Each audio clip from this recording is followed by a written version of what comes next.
orders Actually, work? You know, Mr. Patel, I was a real prosecutor for 10 years. I know exactly how. So I was a fake one? And I want to understand what the court order prevents you from releasing witness statements that the FBI took. You should know that as a real prosecutor, when the court hand downs a protective order and a motion to seal, the material is sealed unless that judge waives it. Your testimony here is that all of those witness statements are under a court order, a protective order. We are providing everything we can legally provide. No, that's not my question.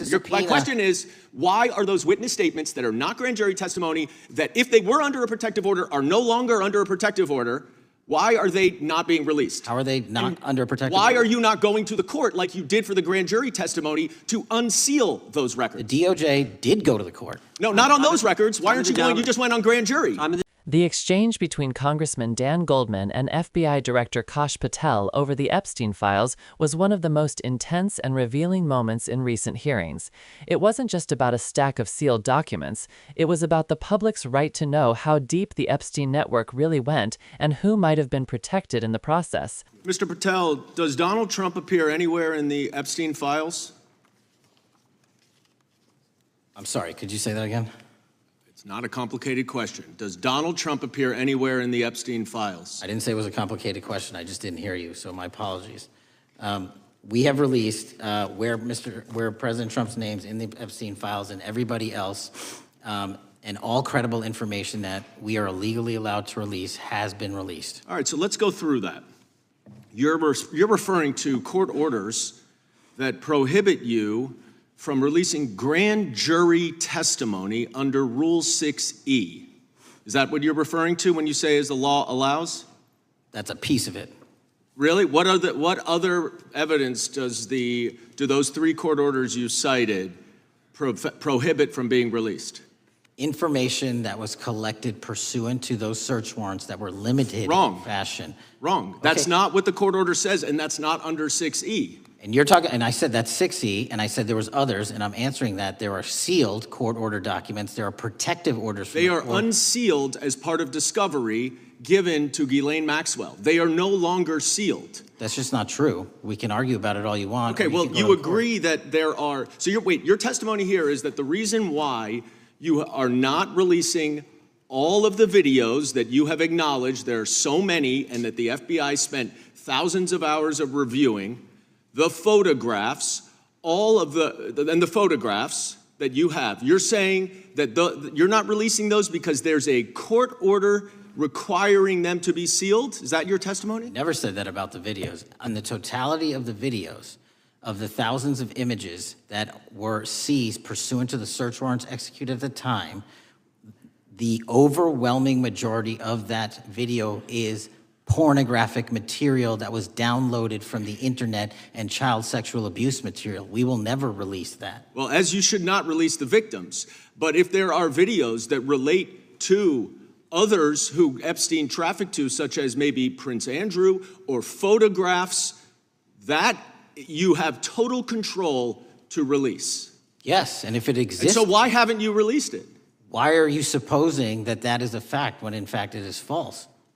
Are you saying that you're saying that none of the videos relate to anything relevant to the Jeffrey Epstein trafficking ring? Every single video that we have collected pursuant to the prior search warrants has been examined for the last 10 years. And every single video has been utilized for whatever prosecutions were able to be legally brought. I'm not asking about prosecutions. I'm asking about why you aren't releasing the full Epstein files, including the names of people who were involved in the sex ring that you promised to do before you became FBI director. I just told you, I'm not going to release downloaded porn of children I'm not asking on the about internet. that. Fine. I'm asking about all the other files. What other videos? Tell me.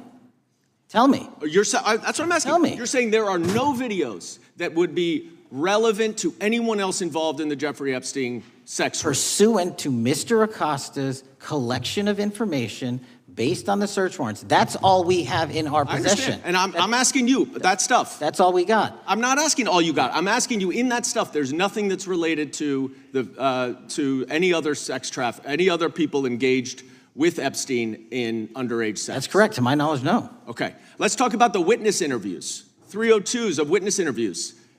Those are not subject to the court order. those are not subject to any fictional sealed order for a search warrant. Why aren't you releasing those with the redacted names of the victims? We are releasing as much as legally allowed. That's why we went back to the How is courts. how is that not legally allowed? Sir, do you know how court orders work? Do you know how protective orders Actually, work? Do you know how Mr. sealing Patel, orders I was a work? prosecutor, a real prosecutor for 10 years. I know exactly how so I was a court fake one? orders. And I want to understand what the court order prevents you from releasing witness statements that the FBI took. You should know that as a real prosecutor, when the court hand downs a protective order and a motion to seal, the material is sealed unless So that your judge testimony waives here it. is that all of those witness statements are under a court order, a protective order. We are providing everything we can legally provide. No, that's not my Congress has question. sent us a My subpoena. question is, why are those witness statements that are not grand jury testimony, that if they were under a protective order are no longer under a protective order, why are they not being released? How are they not under a protective Why order? are you not going to the court like you did for the grand jury testimony to unseal those The records? DOJ did go to the court. No, not on those records. Why Time aren't of you the going? You gentleman. just went on grand jury. Time of the gentleman has expired. The You are hiding the Epstein files, time Mr. of the Patel. gentleman has expired. You are part of the cover-up. Can I respond? Sure can.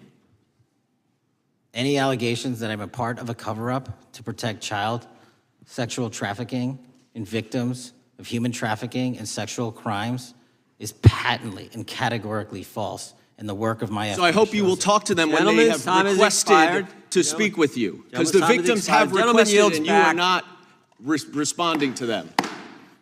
Goldman pressed Patel hard, accusing him of hiding the truth behind procedural excuses and selective transparency.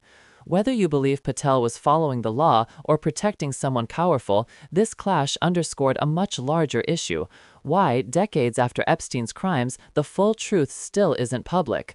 Subscribe for more deep dives into the hearings the media won't explain. At the heart of this debate lies the question of trust. Trust in the FBI, the Department of Justice, and the legal system to handle powerful offenders with the same rigor as anyone else. The public has been told repeatedly that everything legally allowed has been released, but we still don't see the full witness statements, the full list of names, or the raw evidence that could either confirm or clear suspicions. That selective release erodes confidence in the process. It feels like the institutions meant to protect the vulnerable are instead protecting reputations. Subscribe now if you want real analysis that cuts through the talking points. But this moment wasn't just about Epstein. It was about how government secrecy operates when accountability becomes inconvenient. Protective orders and sealed filings may serve legal purposes, but when they become shields against sunlight, they lose their moral justification. Goldman's frustration echoed what many Americans feel, that transparency always stops where power begins. Patel's insistence that everything possible was shared sounded less like a defense of justice and more like a bureaucratic loophole. If justice depends on secrecy, then the system isn't working. Stay with this channel and subscribe, because we're going to keep asking the questions they don't want answered. Ultimately, this confrontation showed the collision between two truths: the legal reality of evidence handling and the moral reality of the victims still waiting for closure. The Epstein case has become a litmus test for whether America's justice system can truly operate above influence. Until the files are fully released, with victims protected but the powerful exposed, the perception of a cover-up will never fade. And that perception, whether fair or not, corrodes faith in every institution involved. Subscribe if you believe transparency shouldn't depend on who's in the photo or whose name is in the file.